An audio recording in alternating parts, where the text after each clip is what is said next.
Dr. Anthony Fauci, who has been the face of the nation's pandemic health response, announced Monday that he intends to retire from government service in December to pursue the next chapter of his career. Fauci, 81, serves as chief medical advisor to President Joe Biden and director of the National Institute of Allergy and Infectious Diseases. He said Monday that he will be leaving both positions after 4 decades of advising 7 presidents.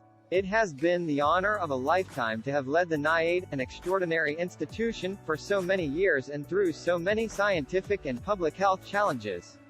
I am very proud of our many accomplishments, he said Monday in a statement. Fauci said last month that he intended to retire before the end of Biden's current term. Fauci advised former President Donald Trump and Biden, as well as a weary country, through the COVID-19 pandemic.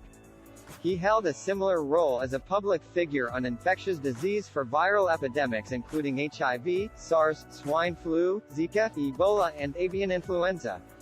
Because of Dr. Fauci's many contributions to public health, lives here in the United States and around the world have been saved, Biden said in a White House statement Monday. As he leaves his position in the U.S. government, I know the American people and the entire world will continue to benefit from Dr. Fauci's expertise in whatever he does next. Fauci came into the public eye at the onset of COVID-19, speaking about the virus and government response in public interviews, White House briefings and Sunday morning shows. He publicly sparred with Trump over the country's vaccine rollout timeline, COVID-19 treatment options and the severity of the virus. Fauci said in May that he would leave his role if Trump were re-elected. A timeline of their relationship. Fauci quickly became a national icon, his face was on t-shirts, a bobblehead was modeled after him, and he even had a drink, the Fauci Pouchy, named after him at a bar in Washington, D.C. The public health figure also faced political attacks and death threats during his tenure and was granted a security detail for his protection. A West Virginia man who sent emails threatening Fauci was recently sentenced to 3 years in federal prison. In his statement Monday, Fauci indicated that he's not retiring from public health work, saying, I plan to pursue the next phase of my career while I still have so much energy and passion for my field. Fauci's colleagues shared gratitude for his years of service in statements Monday. This is a decision we all knew would eventually come but hoped never would, said Xavier Becerra, U.S. Department of Health and Human Services Secretary, in a statement.